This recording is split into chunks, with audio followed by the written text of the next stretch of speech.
All right, everybody, let's reconvene. Come back to the tables from all of your fabulous conversations. Just as a heads up, at the end of this panel, we are going to have another table networking 10 minutes. So we will be passing out questions that if you want to communicate with your table members and ask a few more questions this time about solar, that will be next on the agenda as well. Also, as a reminder, we have the one carryover question on Slido that is still there. We would appreciate you logging into Slido and asking questions of our two panelists. You might notice that there's only one up here at the moment. Michael Baute is also one of our panelists in this session, and his bio is, and we'll introduce him officially, but he could not be here today in person, so we're going to do it virtually. So please cross your fingers and pray to the tech gods, which his name is John Tyler, and he's been fantastic. So well, he will be great. So first of all, I want to welcome you to the sort of large-scale solar part of the day. So we're going to talk about large-scale solar. And to be honest, when the planning committee was talking, this was one of the first things that came up as something that we really wanted to start addressing and having a conversation about in Central Kentucky. And it's really interesting to me because, Dr. Wright was talking about lenses and things. And at first I thought, oh, large-scale solar, everybody wants that. Nope, that's not the case. Or at least they want it differently, or there's nuance. And so it's really interesting and it's really fun to have learned a lot. I have learned a huge amount in this process. And one of the people I've learned from a lot is Brooks Lamb. So Brooks is the Program Associate and Special Assistant to the President at American Farmlands Trust. You've probably spoken with him. He has a table in the back. He works on AFT's efforts in the Southeast and Mid-Atlantic and has done extensive stakeholder engagement around solar in rural communities. He has a special emphasis on agrovoltaics specifically, and I think he's going to mention that today. He also grew up on a 75-acre farm in Tennessee and has a book coming out on farmer stewardship in the face of adversity. So Brooks, I'm going to pass it over to you.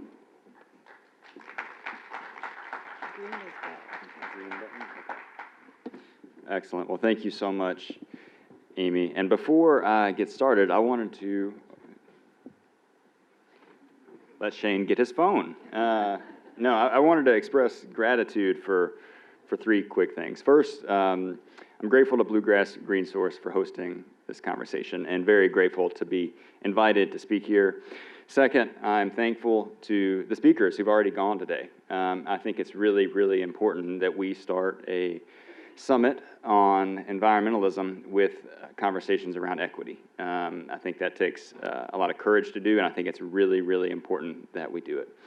And finally, I'm slightly upset about this, but more grateful to whoever set the agenda for the day and whoever put the order of speakers. I'm upset because I had to follow that amazing student panel earlier, and I don't think there's any way to top that, but also grateful because when I go home tonight and I talk to some friends, I'm going to stretch the truth a little bit, and I'm going to say, yeah, I spoke at a conference today, and Adam Edlund opened for me, so, whatever, not a big deal.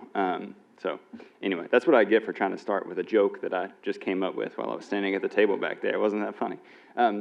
Anyway, my name is Brooks Lamb. I am Program Associate and Special Assistant to the President at American Farmland Trust. That's a long and clunky and inefficient way to say that I'm a utility player of sorts. I work across projects and programs within the organization and across the country. American Farmland Trust is a national conservation organization that kind of has a three-pronged mission. First, we work to protect farmland from development. The land is the foundation of our agricultural systems, and when we pave over it, it is effectively gone forever. So it's very important that we protect the finite and irreplaceable amounts of agricultural land that we have.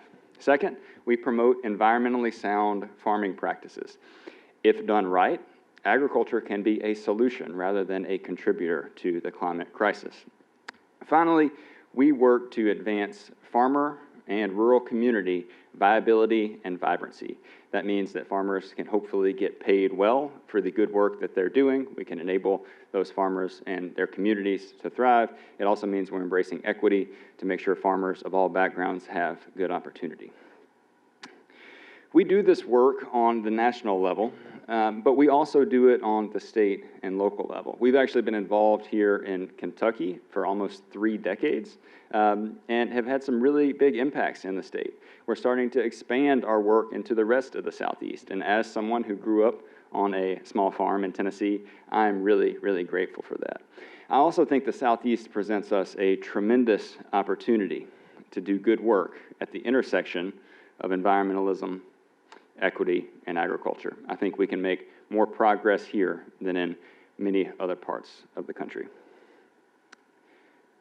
Let's see.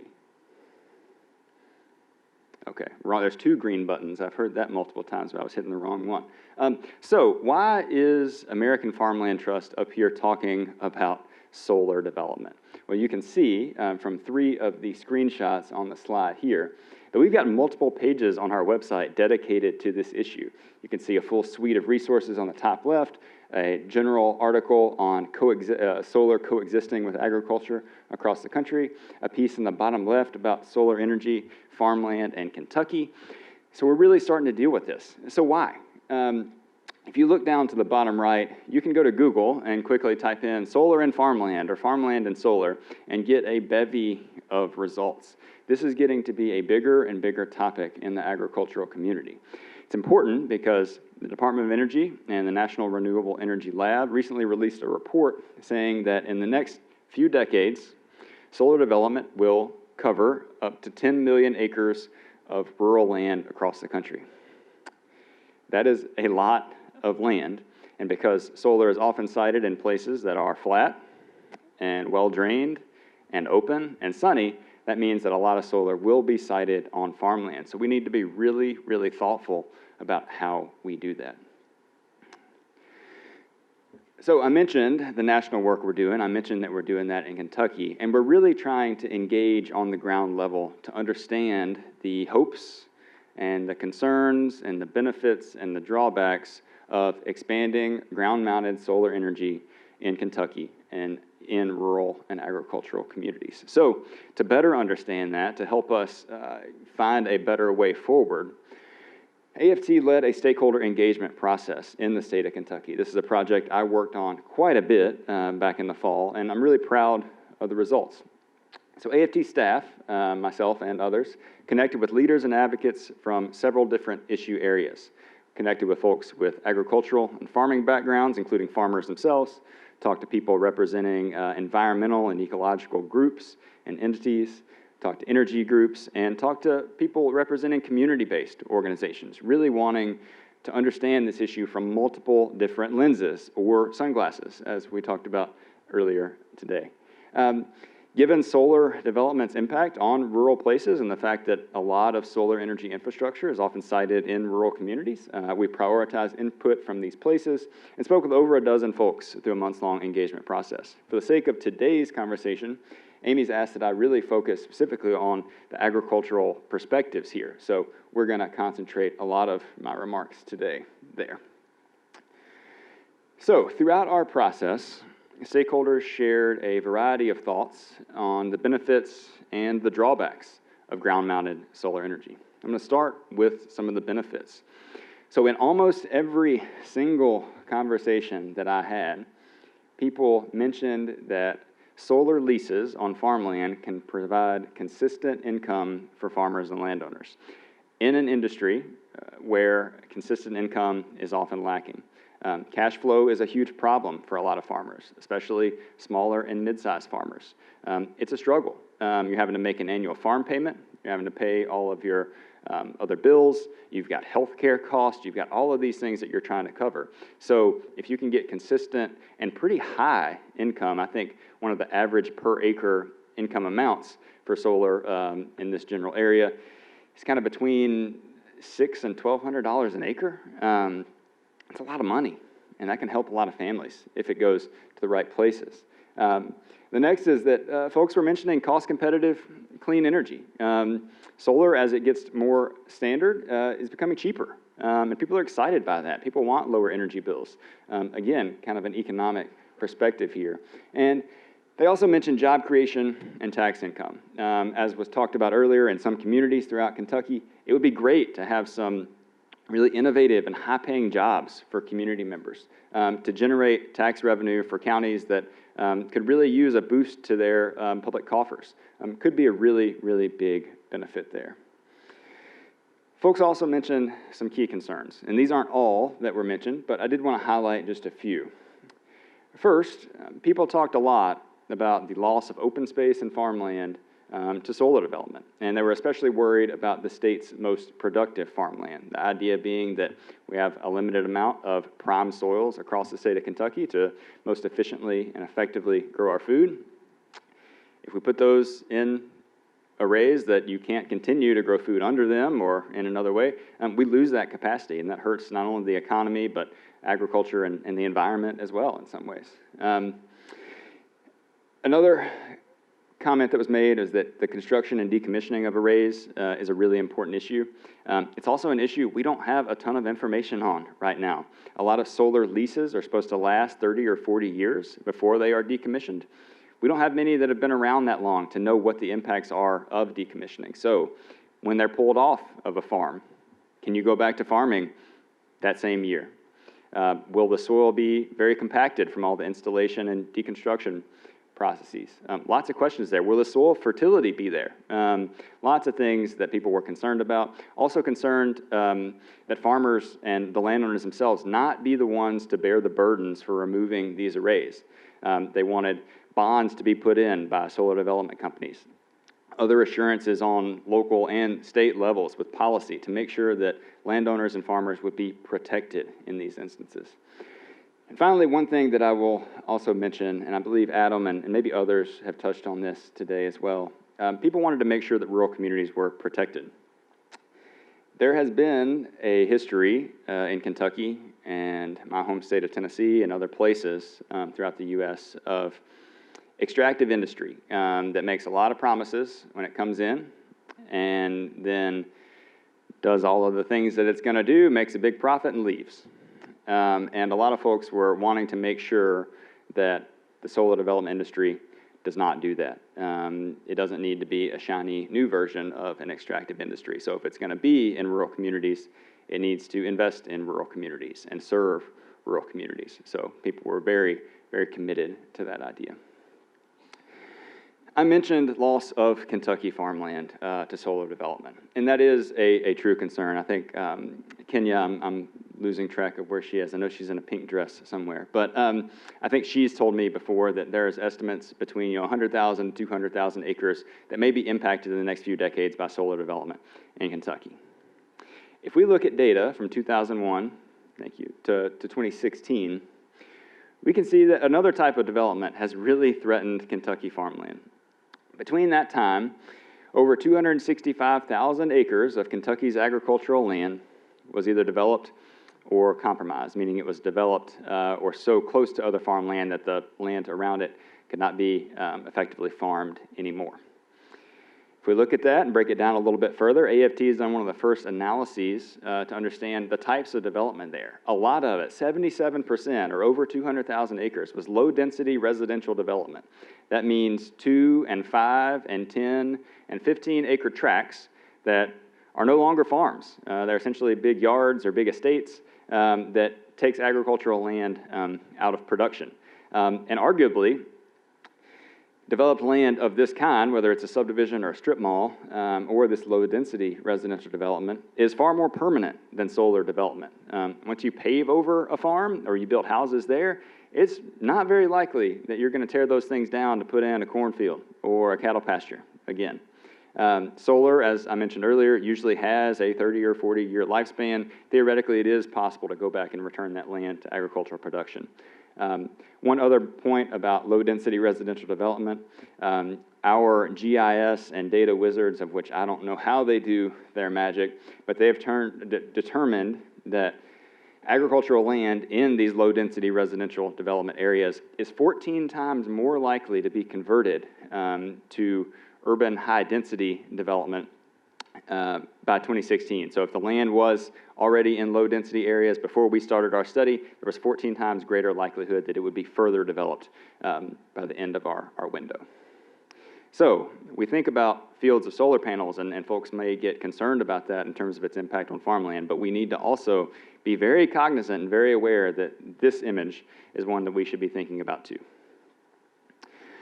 I know I've only got a few minutes left, so I'll try to hurry along, but there were a few common themes in addition to benefits and drawbacks. There were some visions for how we can do solar development right in Kentucky.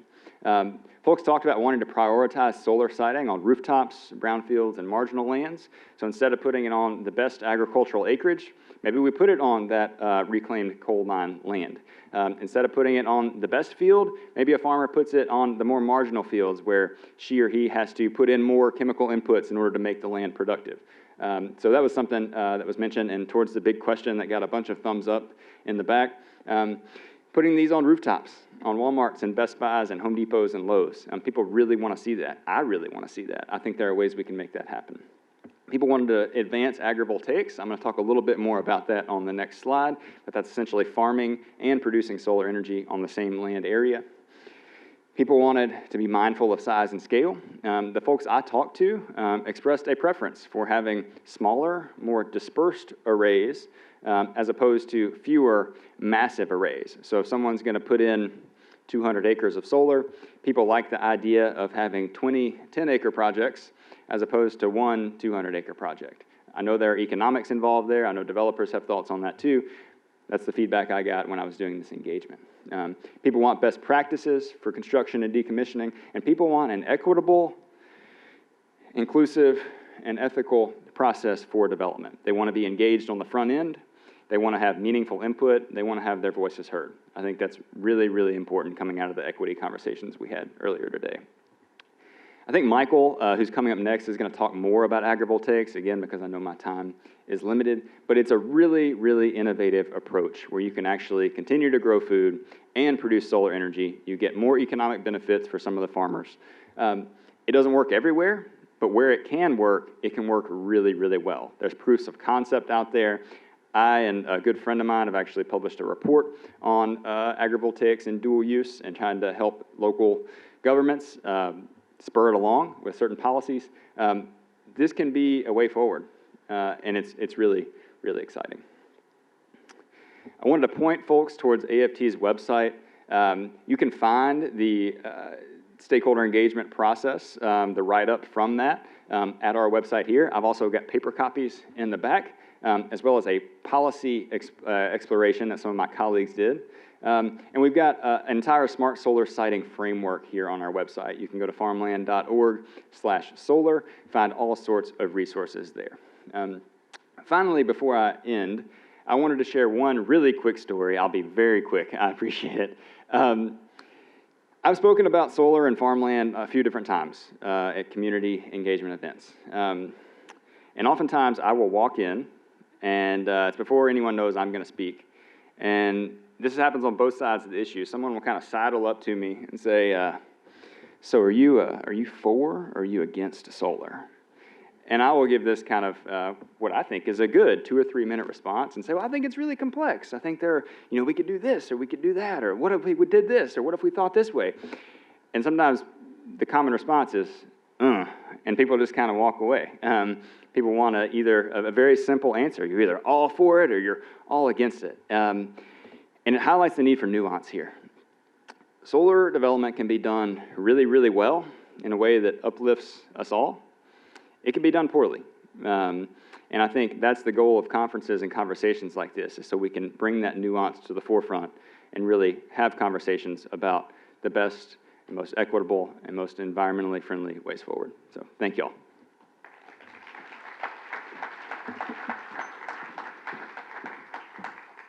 Thank you very much, Brooks. I'm continued to be amazed at how relatively new this conversation is. You know, if we have 30-year leases on land that we haven't expended yet, it's amazing how much we have to learn and how much opportunity there is for conversation, like you said. So thank you very, very much. We have Michael standing by. I see his little Zoom thing there. So let me introduce him. Excuse me. Michael Baute is the Director of Regenerative Energy and Land Management at Silicon Ranch Corporation. He's responsible for developing and implementing Silicon Ranch's regenerative energy platform, which is a utility-scale agrivoltaics development and operations program. Michael has over 15 years of diverse land and resource management experience across various ecosystems and land use types, and along with a strong entrepreneurial spirit and a formal training in soil science. I don't think any of my professors are here, as we had one of our earlier speakers, but soil science was one of the classes I had at UK that I thought I would hate and has shaped much of my life. So I appreciate soil science, Michael. Let's make sure you work. All right. Thank you so much. Somebody just confirm that y'all can hear me, and I'll go ahead and share my screen.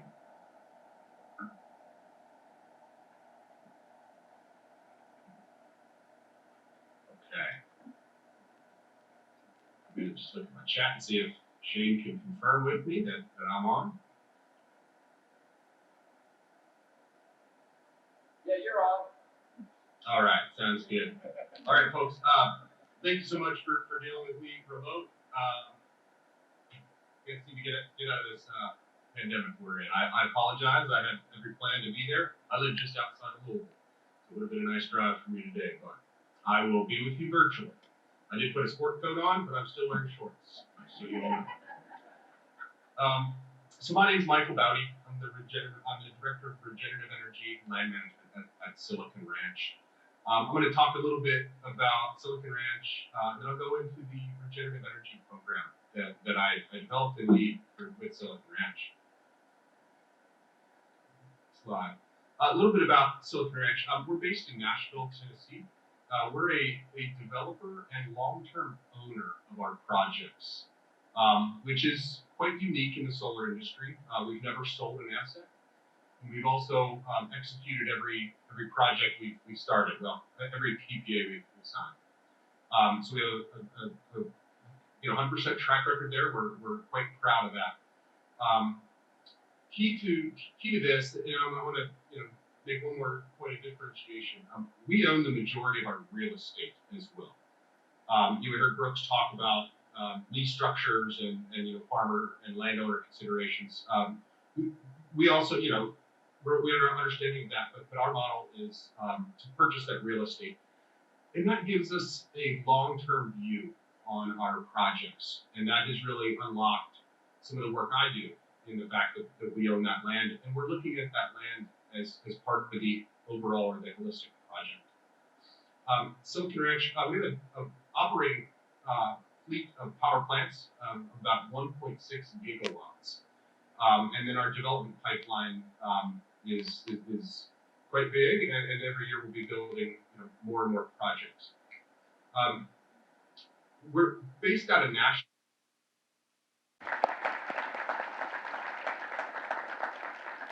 Thank you very much, Michael. I assume you can hear me? Yes, ma'am. Okay, fantastic. So we have a few questions that are up through the Slido, and there's still a few, while we're talking, feel free to add more questions if you'd like. I'm going to, I know, Brooks, that you sort of referred to this a little bit when you were talking, but I'm going to go back to that first question, which I think can also bleed into the next panel as well. So I will leave for Steve and Fitz to potentially talk about, at least Steve on the building side of it as well. But for Michael and for Brooks, why do you think solar fields get sited on farmlands instead of Walmart roofs or shade covers over parking lots? Michael, I can take a quick stab at it, and then I'd welcome you adding some deeper context, and also thank you for your presentation. I think it's really, really an innovative and exciting way to look at solar development, and I appreciate it.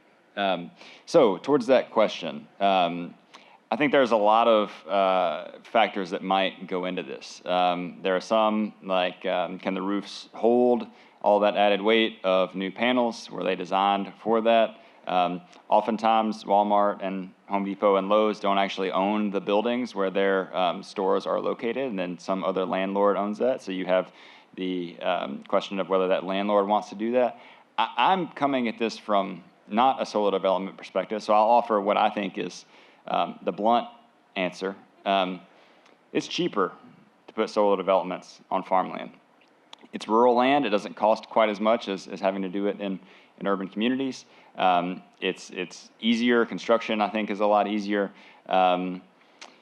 Just because it's cheaper doesn't mean that's the way we should always be going. I think there may be investments we can make to put more rooftop solar in places that are really using a lot of energy and being able to make that more renewable. But I do think that putting the shade covers over parking lots, that's amazing. It costs more. There's a lot more building materials associated there. Putting on rooftops might cost more. But again, I welcome Michael to add some context here. Great. Yeah, I mean, Brooks, we have a similar perspective. I'll say we need all forms of solar. We need it fast. We have to decarbonize our economy. We have to get emissions out of the atmosphere. So we need roofs. We need, roofing tiles. Roofing shingles to be solar. We need building integrated solar. We need solar over parking lots. We need solar over interstates. And we need large projects that are cost effective to build. That pencil. And we need to do that fast. We're in a race, and ground mounted systems, utility scale systems on agricultural land. Really excited to learn about all of the options. I saw chickens under one of your farms over there, Michael, which that's really neat. I heard goats are not a good choice because they eat things and jump on the panels. I'm not a farmer, but that's what I've heard, and I thought that was fun. Not for the solar farms. Okay, the other question that has risen to the top is rural communities are often small with low population. How do we ensure that we use land suitable for paneling instead of changing small community landscapes? I'll take a step at that, Brooks, first. Solar is part of the built environment. The more decentralized these systems are, that you can power local energy loads. And so they, if done and built and designed right with some sort of holistic master plan, then I think it is appropriate to have them in and around communities. We're finding they're safe, they're not loud. After construction, we're quiet. Essentially a neighbor that isn't going to cause a lot of commotion. We'll be ranching on the land. Other than that, I think they can fit in to the community context. We go in, we engage with communities, we try to learn from that community and understand that local community's context, and then try to design and build within it. There's a concept of the edge effect in permaculture and holistic management. So where does our energy project stop, and where does the neighbor's property start? Do we do screening trees? Could we make those screening requirements a little more enlightened? Maybe we should be planting apples instead of just arborvitae. And so we really try to minimize our visual impact. We try to minimize the aggressive nature of these projects by shifting from chain link to wildlife fence. So there's small steps we can make as solar developers. But also we understand, not every community is supportive of a solar facility right in their backyard. We try to listen to that and work within that reality. Yeah, well, I can't add a lot that Michael hasn't already said. I think that was a really thoughtful answer. He'd mentioned something about engaging with communities, and I'll just highlight that really quickly. I think that's really important, and I mentioned it in my presentation, that these things need to be done by engaging communities on the forefront and not just going in and saying we're going to do that and then having some kind of pseudo engagement process where you ask people what they think about it. I mean, I think giving autonomy to those communities, as Michael said, and engaging early on is really important. And I also think to illustrate the kind of interconnected systems here, the question kind of referenced rural communities as being really low population, and that is true in a lot of ways. I mean, we've seen a hollowing out of a lot of rural communities across America. I think we can take separate approaches or maybe interconnected approaches with solar to help revitalize rural communities with communities of smaller and mid-sized farms instead of fewer massive farms. We can really engage folks there and create more opportunity in ways that are really, really meaningful. And I think it's possible that when done well, solar could be part of that equation. Brooks, I'm glad that go ahead, Michael. Sorry, if I may just add a little bit also to this. I know this conference is not in Georgia. However, we built a lot of projects in Georgia, and Silicon Ranch alone has invested $1.5 billion in rural Georgia. These were not big shopping mall complexes right outside of Atlanta. These are in rural communities. They desperately need the taxes that we bring to that. They need these projects. Each project carries 200 and 300 short-term construction jobs.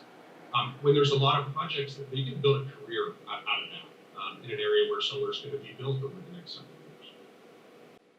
I was just going to mention the connection between what you said, Brooks, about talking to the people in the community, to the conversation we had this morning about environmental justice and gentrification, and really involving people in urban areas into the amenities that we're adding to their community is exactly the same conversation with solar in a smaller community or in any community. So just to sort of tie the two sort of parts of our day together, I think is great.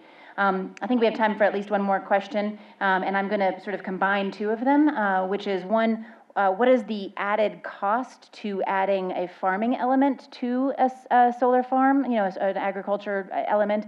And then what makes a property more good for, that's not a way to speak. What makes property better for agrivoltaics versus just a straight solar farm? So those two questions I think can be easily combined. Yeah, Michael, this is your bread and butter. You want to tackle it first? Sure thing. Yep. Well, first, it's important to understand, you know, not every parcel of land can accommodate solar, right? We have some very specific criteria. You want to go? I was just going to add a couple quick things on top of that. I think Michael's right. There's some really innovative stuff coming out of Europe, and Germany is doing some really interesting things. There's an institute there called the Fraunhofer Institute, doing some really innovative things with agrivoltaics. He mentioned the Northeast and New England that are doing some cool things. In addition to cranberry bogs and blueberry farms, there's some folks there doing cattle production under solar arrays, and that does cost even more than designing for other things, because you have to account for cows pushing against the panels and scratching their heads and those sorts of things, and you have to have really secure mounting systems. I know this wasn't part of the question, but I wanted to just touch on it very briefly. I think some folks might look at agrivoltaics as, well, you're not getting full agricultural production or you're not getting full energy production. And in some ways, that may be true. But there are some models out there that show that by spreading the panels out just a little bit and raising them up off the ground a little bit, you'll still get 70, 80% or more of what the expected production would be if you did a traditional ground-mounted solar array. There's also predictions out there, or actually studies of these systems in which, well, you've got a little more shading from the panels, so maybe you're not getting quite as much production, but you still might get 70 or 80% of what would be expected. When you combine those two together on the same land area, you might be getting 140, 150% total production of what that land can actually do by adding solar energy and farming onto the same land area. Not only do you get that, but Michael showed the video of the sheep grazing under the panels. You get animal welfare benefits from adding shade into pastures. You can actually get more moisture retention in the soils because the shading enables water to stay in the ground, helps you get through drought periods a little bit better. We're talking about climate change. You know, those things might be coming. And because animals tend to congregate in the shade, they're going to use the bathroom in those areas, and you're going to get more micronutrients going into the ground in those sorts of places as well, so it can help build soil health. So some really exciting stuff on this front. We have a few questions about this sheep farming specifically, and so we'll leave those for Michael maybe to answer later. If there's something Brooks can answer, perhaps you can catch him at the next little break. Michael, thank you for joining us virtually. I hope that one of your future trips to Lexington is under a solar-powered I-64. I mean, a solar-paneled I-64. That sounds really neat to me. Thank you both for coming. I really appreciate it very much. For you all, we now have about a 10-minute break. We'll be back here at 3:55 for our final panel, and do not leave. They're very exciting. We have Fitz, who's always very dynamic, and we have Steve Ricketts, who I've just met, but I think he is very dynamic as well. And then, of course, the reception afterwards, of which you have drink tickets. So keep staying for those. In the meantime, we'll be passing out table questions. So take a look at those. Ask your neighbors. Find out a little bit more about your neighbors and who you're sitting at the table with. We'll see you back here at 3:55.